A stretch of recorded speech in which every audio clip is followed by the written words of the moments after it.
Барлықтарыңызға сәлем, сіздермен бірге Лумис командасы.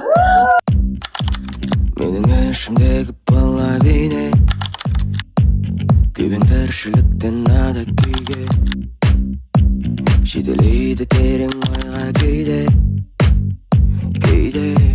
бұл өмірде небір жылтырып көргенмен өз-өзімен өлген жөн білдім мен. Сәлем достар, бүгін біз «Батпырау қуған бала» атты мағынасы терең шығармамен танысатын боламыз. Бұл шығарма жалпы Ауғанстанда болған, оның авторы Халед Хосейни, ол осы Ауғанстандағы Америка жазушысы. Бұл шығарма жалпы шыққаннан бастап адамдардың жүрегіне өте қатты кең тараған, адамдардың жүрегіне орын алған шығармалардың бірі, және де бұл көптеген тілдерге аударылған. Бұл жай ғана шығарма емес, бұл жерде жалпы адамның өмір айнасы. Бұл шығармада жалпы достық пен сатқандық, қорқыныш пен бір үрей, кешірім мен үміт жайлы жалпы адамға керек ең мықты, ең керек бір құндылықтар жайлы қозғалады. Автор жалпы бізге осы шығарма арқылы бізге адам қателік жасауы мүмкін, бірақ та оны түзету, оны реттеу, оны жөндеу жалпы әр адамның қолынан келе бермейтін, яғни бір нағыз бір ерлікті екенін ашып терең түсіндіріп кеткен. Бұл шығарма арқылы біз тек кейіпкерлердің өмірімен, тағдырымен танысып қана қоймай, сол арқылы біз өз өмірімізді қалай жөндеуімізге, қалай өзгертуімізге болатынын үйретеді. Оқиға Ауғанстан елінде нақтырақ айтқанда Кабул қаласына орын алады. Бұл кезеңде әлеуметтік теңсіздік орын алып, соғыс қаупі күшейе түседі. Автор сол уақыттағы қоғамды, адамдардың өмірін өте шынайы суреттейді. Сонымен қатар елдегі әлеуметтік теңсіздік те айқын көрінеді, және де осы ортада екі баланың тағдыры қатар өрбиді. Романның басты кейіпкерлері Әмір мен Хасан. Әмір байдың баласы, бірақ іште әлсіз және батылдығы жетпейтін бала. Ал Хасан оның қызметшісінің ұлы. Ол өте адал әрі шынайы дос. Біз байқағанымыздай, Хасан әрдайым Әмірге көмектесіп, оны қолдап, оған сенетін. Екеуінің достығы сырттай мықты көрінгенімен, ішінде кейбір мәселелер мен айырмашылықтар бар. Кітаптағы ең басты оқиға ол батпырау жарысынан кейінгі оқиға болатын. Яғни сол күні Әмір жеңіске жетеді, алайда дәл сол сәтте Хасан үлкен қиындыққа тап болады. Әмір досына көмектесудің орнына қорқып, жай ғана сырттан бақылап отырады.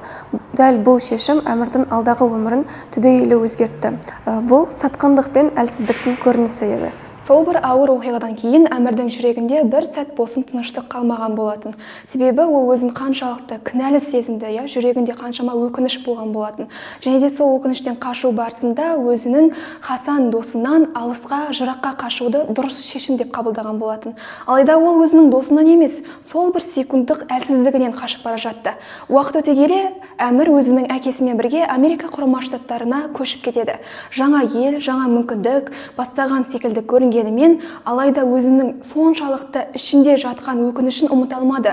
Өйткені біз өзіміздің өткенімізден қаша алмаспыз. Сол бір Америка Құрама Штаттарында жүрген кезде Әмір өзін бақытты сезінген секілді болғанымен, іште қан жұтып жүрген болатын. Қаншама жылдар бойы оның жүрегінде жатқан осы өкініш, кешірім сұрай алмаған жайттар оның миынан кетпей қояды. Жылдар өткен соң Әмірге қайтадан өзінің қателіктерін дұрыстауға мүмкіндік түседі, және де ол Ауғанстанға оралып Хасан туралы бар шындықты біледі. Осы кезде ол өзінің қателігін түсініп, батыл шешім қабылдайды, және де бұл бөлімде автор ешқашанда кеш емес екенін, және де қателіктерді түзетуге мүмкін екені туралы айтады.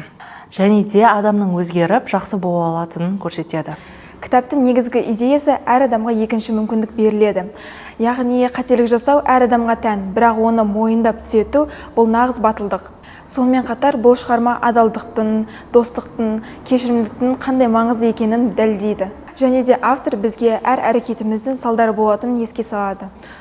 Бұл жай ғана өкініш емес, бұл сол бір ар ұжданның айқайы болатын.